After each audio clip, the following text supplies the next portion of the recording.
Yeah.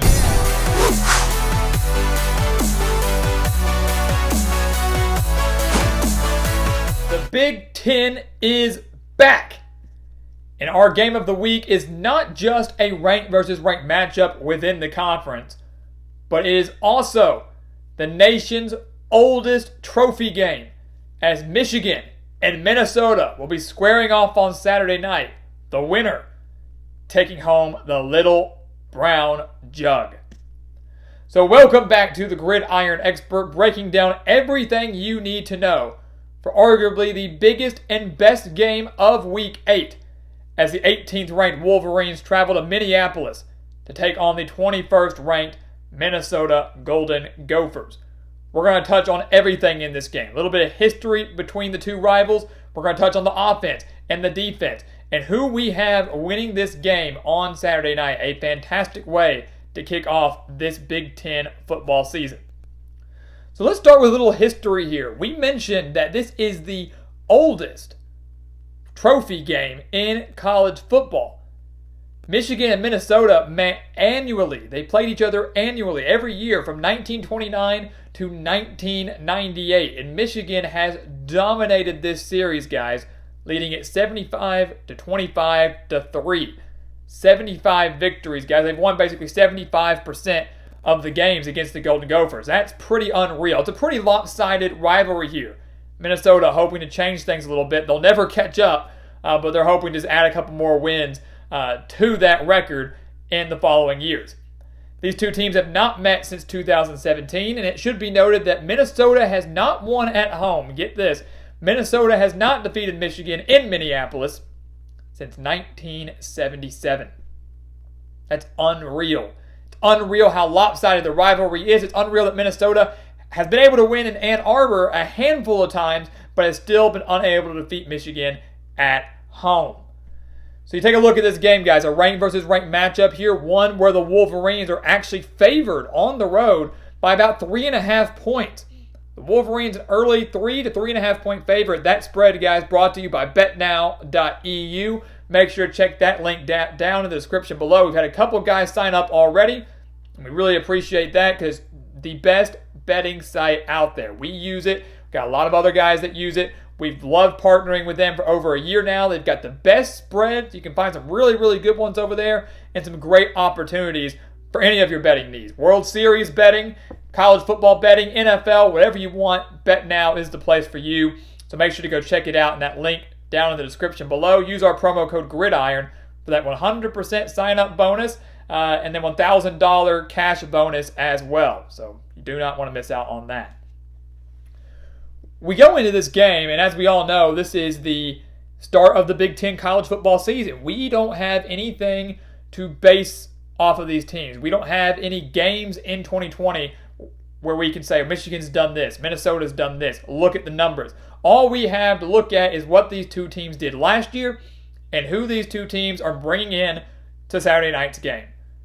We know Michigan has struggled a little bit under Jim Harbaugh. You know, he's made them relevant, sure, but he still is failing to win the big games. Has yet to beat Ohio State, fails to win in the postseason. The Wolverines going 9-4 last year, failing to beat Ohio State again, and falling to Alabama in the Citrus Bowl.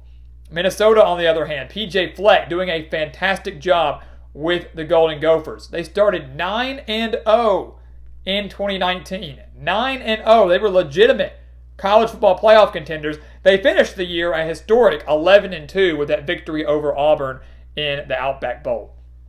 So two teams that absolutely deserve to be ranked 18th and 21st respectively.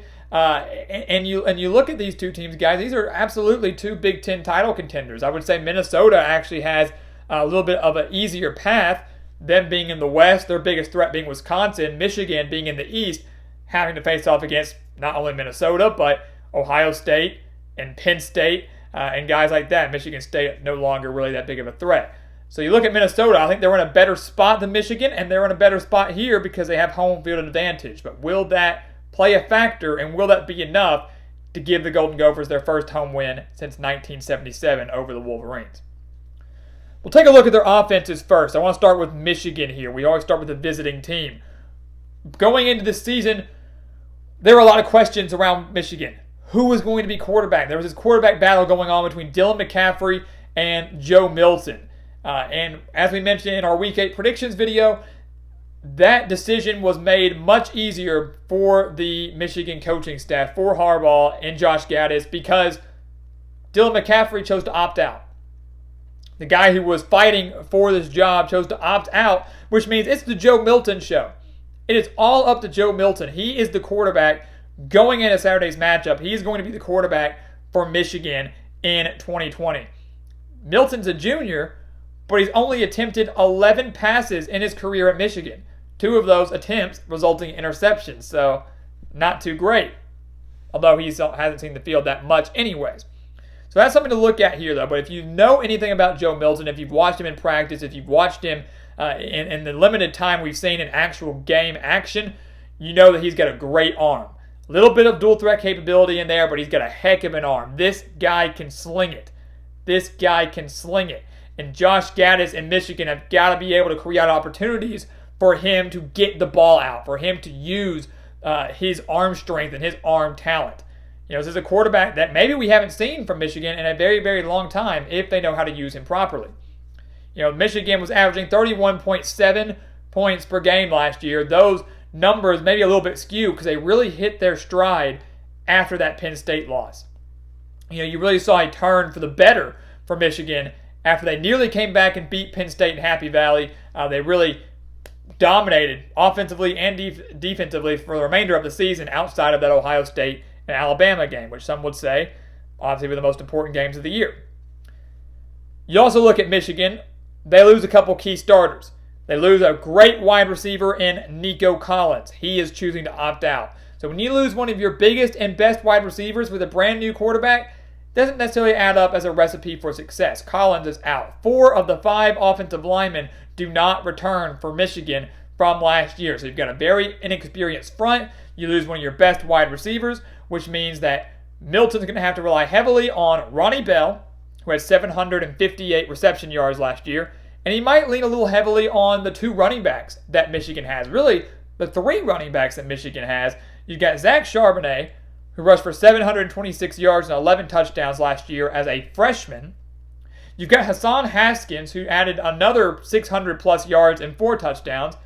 And then you've got Chris Evans, the guy that I think everybody's kind of forgotten about a little bit, but a guy that was a major role in this Michigan offense just a few years ago and will certainly pose a bigger threat in the passing game for Michigan. He's a guy that's very experienced. He can be a leader. He can still be kind of the mentor to these younger backs that Michigan has. And Evans surely going to play a role in that trio of running backs in this game against Minnesota. So the talent is there offensively for Michigan to put up some points, to hang in this game against Minnesota. It's really all going to come down, though, how well does Milton play in his first ever start with the Wolverines? And you hate to have that being in such a big game, and certainly such a big game on the road. Offensively for Minnesota, no doubt in my mind, they are the better offensive team. They simply return too much. They absolutely own the edge at quarterback, and anybody that disagrees with that, you're crazy. Because Minnesota is returning one of the best quarterbacks in the Big Ten from last year in Tanner Morgan. This is the guy that completed 66% of his passes last season. A guy that threw for over 3,200 yards and 30 touchdowns in 2019. 30 touchdowns to just 7 interceptions, I should add. So he takes very good care of the football. He's very accurate, and he's got a pretty good arm himself. You've got Tanner Morgan back. That's huge. You've got Muhammad Ibrahim back. That's huge. Your running back to average 5.3 yards per carry last year. And then you've got Rashad Bateman coming back. You know, I might not be as high on Minnesota right now, and maybe I'd be a little bit more concerned if I were Minnesota right now if Bateman had decided to opt out. You know, he just chose to opt out due to coronavirus. When the Big Ten announced they were going to play football, he opted back in. If Bateman had stayed out, we might be talking about something completely different right now. But Bateman is back. The reigning Big Ten wide receiver of the year. Over 1,200 reception yards, 11 touchdowns last year. Yes, Minnesota loses Tyler Johnson. Bateman's pretty dang good. He's going to be just fine. And he's paired with Chris Ottman-Bell, a guy that certainly does not get enough attention either. Two great wide receivers, your running back returns, your quarterback returns. Minnesota offensively is set. They averaged 34.1 points per game last year. They can match that or maybe even do better in 2020. So when you look at keys offensively for each team, one key for Michigan, and really my biggest key for Michigan, is they cannot be afraid to use Joe Milton. You know, people have criticized Josh Gaddis for poor play calling, for conservative play calling, and sometimes people say not just knowing what he's doing, Michigan's offense in years past, really ever since Harbaugh took over, and I know Gaddis hasn't been there the entire time, but since Harbaugh took over, it's been lackluster. Gaddis has got to go out there and utilize Joe Milton to the best of his ability. Let him sling it. Sure, it's his first start. Sure, it's a huge Big Ten conference game, a ranked versus ranked game, a rivalry game. You got to be able to take risks, and you got to take shots to win games like that. So utilize Joe Milton. Michigan has to throw, and they've got to air it out with him if they want to win this game, because they're not going to win it on the ground. Minnesota, they need to try to stay balanced and wear down this Michigan defense, one we'll talk about here in a second. But the Golden Gophers averaged 253.3 passing yards per game.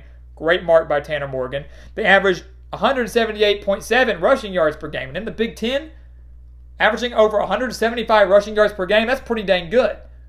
If they can maintain that sort of balance, keep Michigan on their toes, maybe set up a couple of great play action plays, that is going to make Michigan's job a lot more difficult and set Minnesota up for some great offensive success. If Minnesota can stay balanced and not have one of their strengths taken away, they have a very good chance of winning this game. Defensively, Michigan's going to have to find a way to stop that balance for Minnesota. But when you look at the two teams and how they line up, I do think Michigan probably owns its defensive edge right now. We've criticized the Michigan offense ever since Harbaugh arrived in Ann Arbor. You know, the offense has never really been existent. It's never been that electric, never been as good as maybe it could be. The defense has always been pretty dang good. It's always a strength under Jim Harbaugh, usually a top 25 unit in the country. They were one last year, allowing just 20.7 points per game, allowing just 122.7 rushing yards per game, and 185.5 passing yards per game. All, to me, very, very good marks for a Michigan defense. And I think at times it was the Michigan defense that kept them in some of the games they were in. Or maybe the reason that they blew out so many opponents. When you look at Michigan, though, the passing defense has got to be their key in this one. Passing defense is going to be their key, and they're going to be missing one of their biggest playmakers in Ambry Thomas, the cornerback, who had 3 interceptions and 2 fumble recoveries last year. Thomas, like Nico Collins, choosing to opt out of this season, focusing solely on the NFL draft. Not having him in your secondary, that's going to hurt, especially when you're facing such a good passing attack and such a good quarterback in Minnesota and Tanner Morgan. And I do believe that the Golden Gophers and PJ Fleck will come up with a decent game plan to exploit some of those weaknesses in the secondary. The one thing Michigan does have going for them, though, is their front seven. Very strong defensive line, very strong linebacking core. You've got Aiden Hutchinson up there on this defensive line, 10 tackles for a loss, 3.5 sacks last year. You've got Kwity Paye as well, who had 12.5 tackles for a loss and 6.5 sacks last year. So those two players combining for 10 sacks, 22.5 tackles for a loss. Those are your leaders on Michigan's defense. And those are the ones that Minnesota, especially on the offensive line, have got to be prepared to stop. If you allow these two guys to wreak havoc, it's going to be a long day for the Minnesota offense, and Michigan will escape with a win. For Minnesota, they were one of the biggest surprise teams in the country last year. We talked about that. Started 9-0, were a top 10 team, finished the season 11-2. They were surprising for many reasons, but I think their defense was one of the bigger surprises as well. A top 10 unit in the country last year, allowing just 22.5 points per game. And this team did know how to get some turnovers, let me tell you. But they lose some key starters of their own. They lose Antoine Winfield, not because he's opting out, but because he's in the NFL. 83 tackles, 7 interceptions last year for Winfield. You lose Kamal Martin, the number 2 tackler for Minnesota last year with 66 tackles. So you lose both of those guys. You're really your leaders on the defense for Minnesota, and you've got to find a place to replace them. You've got to find guys to replace them. Mariano Marin at linebacker. He's a guy that will certainly fill the holes, will certainly fill that gap at linebacker. A guy that's been praised by PJ Fleck, praised by teammates. A guy that is really going to be the leader of this defense. He's going to have to step up mightily to fill that hole left by Martin. A bunch of other guys are going to have to step up to fill those holes led by Winfield and other linebackers and secondary players that have departed from last year's squad. So I am a little worried about Minnesota's defense. They allowed 122.4 rushing yards per game last year. Not bad, not great. Michigan and Minnesota holding about the same number there when it came to their rushing defense. Fact of the matter is, the biggest question is, who's going to be able to exploit those numbers? We think Minnesota can exploit the Michigan secondary. They can exploit those passing numbers. Can Michigan and that trio of running backs exploit Minnesota and that rushing defense? So Minnesota owns the offensive edge. Michigan owns the defensive edge. Sticking with defense here, who are the keys and what are the keys for each team? For Michigan, they have to force Minnesota to run. Again, we mentioned that. Minnesota owns that offensive edge, and they own the passing edge. If you can take away Tanner Morgan and Rashad Bateman, and really, I would focus more on Rashad Bateman. If you can shut him down, obviously I think Ambry Thomas would have been on him, but he's no longer going to be there. But you shut Rashad Bateman down, the options for Tanner Morgan are very limited. He's the number one receiver right now. Take him away, Morgan's going to have to find some guys, and other guys are going to have to step up when they aren't expected to. Force Minnesota to run here. Because I think with this very dangerous front seven for Michigan, Minnesota won't have much success on the ground. So if you shut down Bateman and you shut down the pass, Minnesota is going to be, lack for better terms, screwed offensively. If you take away that pass game, or your front seven does enough to rattle Tanner Morgan and pressure him early, it's going to be a very long day for this Minnesota offense. For Minnesota defensively, similar to Michigan, but not fully, they need to rack up pressure on Joe Milton. When we have games where you have a true freshman quarterback lining up, or a brand new quarterback lining up in a hostile environment in a big game of the year, one of our keys for the defending team will always be to rattle them and make them as uncomfortable as possible. We know Milton's not a freshman, but we do know that he is making his first career start in a hostile environment. It's on the road, in a rivalry game, in a top 20 showdown that is huge for both teams when it comes to Big Ten title aspirations. So Minnesota, go rack up some pressure on Joe Milton. Make him uncomfortable. Make him do everything by himself. And honestly, he might have to do that anyways.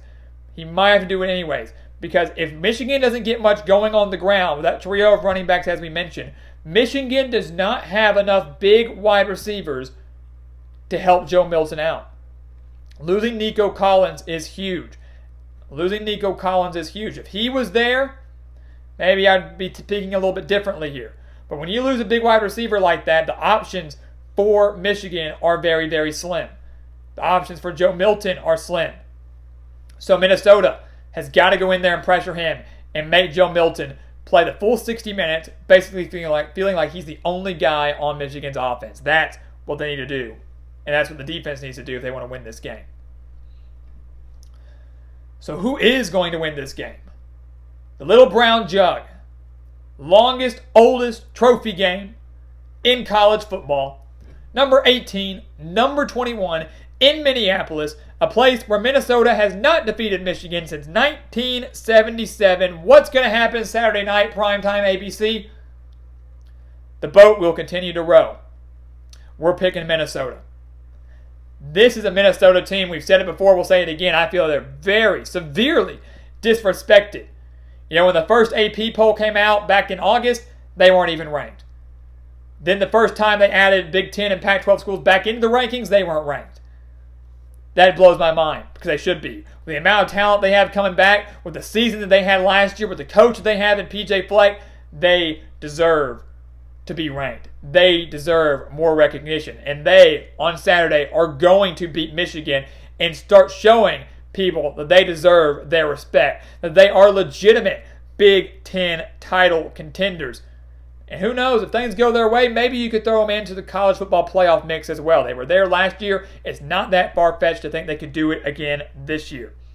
This is a year where no one knows what to expect. We haven't seen either of these teams play yet. We're nearly done with October, and these two teams are beginning their first game of the year. So no one knows what to expect, but I believe there is more consistency and a little bit more experience across the board on this Minnesota team. They've got that on their side. They got home field advantage on their side. And right now, I'm going to say they've got the coaching edge on their side as well. Until Jim Harbaugh can show me he can win the big games, we're not going to pick him to do so. Minnesota wins a close one. They're underdogs at home. Even more disrespectful. They get the win in a one-possession game, I should add. It will be close. But the Golden Gophers do get the win at home and show that they are legit, yet again, in the Big Ten. So guys, thank you so much for watching us here at the Gridiron Expert on YouTube. Make sure to continue to like, comment, subscribe, share our videos, and make sure to check out everything down in that description below. If you love college football, this is the place for you. I don't know what else to tell you. You want to get our spread pick on this game and countless other games? Go to our website, The Gridiron Expert, sign up for those expert picks. If you want extra analysis, go to our Patreon account or visit our website and sign up for our newsletter. If you want great tips, if you want great opportunities, use BetNow and use our promo code GRIDIRON for opportunities over there. If you love college football, this is the place for you because we cover it and we talk about it 24/7, 365. So make sure to check out everything in that description. And once again, guys, thank you so much for watching, and we'll see you next time right here with some more college football analysis on the Gridiron Expert.